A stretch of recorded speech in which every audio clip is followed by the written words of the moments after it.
Wat 'n wonderlike voorreg om vandag ook weer saam met jou te kan stil word by die voete van die goeie herder.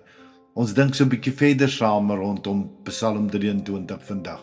En ons tema vir dagstukkie 339 vandag is die groener gras. Psalm 23 vers 2 tot 3. Hy laat my rus in groen weivelde. Hy bring my by waters waar daar vrede is. Hy gee my nuwe krag. Groener weivelde is nie 'n bestemming nie. Dis 'n verhouding met die herder. Die groener gras. Ons almal ken die sêding, die gras is altyd groener aan die ander kant van die draad. En natuurlik ook op soek na groener weivelde. Dis amper soos die temalied van die mensdom. Meeste van ons leef met 'n stille eendag verwagting in die sak. Eendag as ek groot is, as ek net daai bevordering kry, as ek die lotto wen, eendag as ek aftree. Die probleem is nie dat ons droom nie. Drome is God se idee. Die probleem is dat die groen weivelde altyd net so 'n bietjie buite bereik bly.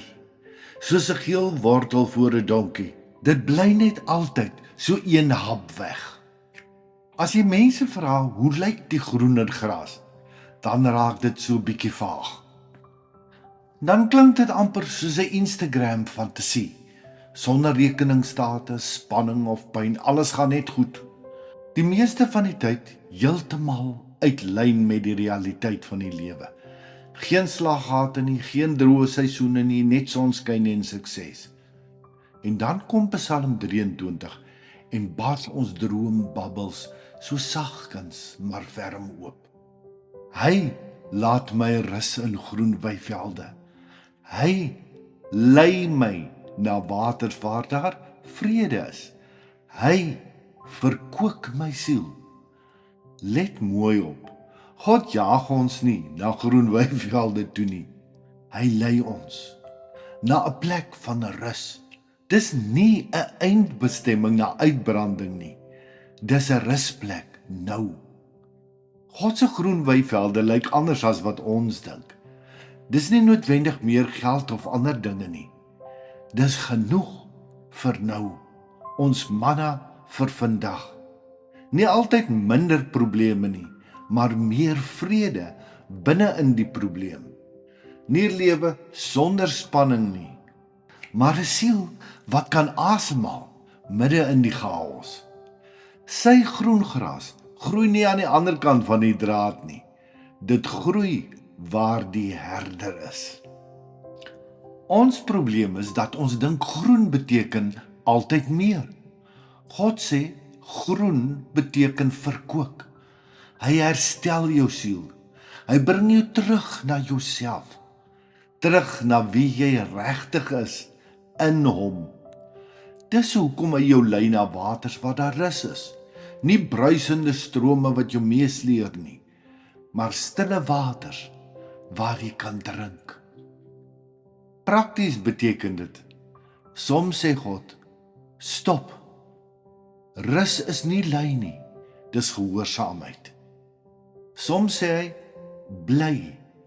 Die gras word nie groener deur te vlug nie. Soms snoei hy. En snoei voel nooit groen nie, maar dit bring nuwe groen lewe. Soms vat hy iets weg, sodat jou siel kan asemhaal. Gras is altyd groener waar dit versorg word. Wanneer jy begin raak sien waarmee jy reeds geseën is, verhoudings, genade, asem, vandag, dan ontdek jy, die groen weivelde was nog altyd hier. Psalm 23 fluister, hou op skarrel en soek na meer. Alles is reeds hier, kom tot rus. Wie altyd oor die draad kyk, mis die seën onder sy voete. Iets om oor na te dink. Hoekom dink jy is dit vir ons moeilik om by God tot rus te kom? Hoe gaan jy vandag begin om God te vertrou, om jou na sy groen weivelde en waters waar rus is, te lei? Here, leer my om my rus en alles wat nodig is in U te vind en om op te hou myself voort te dryf na die groen gras van hierdie wêreld. Leer my om my alles by U te vind. Amen. Mag jy daar waar jy is vandag sy teenwoordigheid ervaar en in hom jou rus en vrede vind. Mag die Here jou ryklik seën. Liefdegroete, Sjaal.